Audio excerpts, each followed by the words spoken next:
இன்றைக்கி ஒர்க் முடிச்சுட்டு வரும்போது யோசிச்சிட்டே வந்துட்டு இருந்தேன். ஸோ ஜப்பானில் வந்துட்டு டோஃபு வேணால் கிடைக்கும் லோக்கல் ஸ்டோர்ஸில். பட் பன்னீர் கிடைக்கிறது ரொம்ப கஷ்டம். அந்த பன்னீர் வந்து இந்தியன் ஸ்டோர்ஸில் தான் கிடைக்கும்.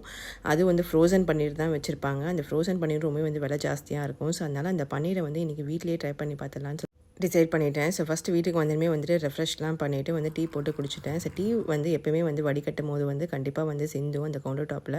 ஸோ சிந்தனுமே வந்துட்டு உடனே வந்து தொடச்சிடுவேன். ஸோ இப்போ வந்து பன்னீர் செய்ய ஆரம்பிச்சிட்டேன். ஸோ பன்னீருக்கு வந்துட்டு நான் வந்து காஸ்ட்கோவில் வந்துட்டு ஹொக்கேதோ மில்க் கிடைக்கும். ஸோ இது வந்து ப்ரீமியம் மில்க்கு ரொம்பவே வந்து சூப்பராக இருக்கும். ஃபஸ்ட்டு மில்க் பாட்டில் வந்துட்டு கொஞ்சோண்டு தண்ணி ஊற்றிக்கோங்க. தண்ணி ஊற்றிட்டு வந்து உங்களுக்கு தேவையான மில்க்கை வந்துட்டு அதில் ஆட் பண்ணிக்கோங்க. நான் வந்து ஒரு 1.25 லிட்டர் மில்க் எடுத்திருக்கேன். ஸோ மில்க் வந்துட்டு லைட்டாக வந்துட்டு நுரக்கட்டின பிறகு வந்துட்டு இப்போ லெமன் ஜூஸ் சேர்த்துக்கலாம். ஸோ லெமன் ஜூஸ் வந்து நான் வந்து 1.25 லிட்டருக்கு வந்து ஒரு லெமன் வந்து ஃபுல் லெமன் வந்து சேர்த்திருக்கிறேன்.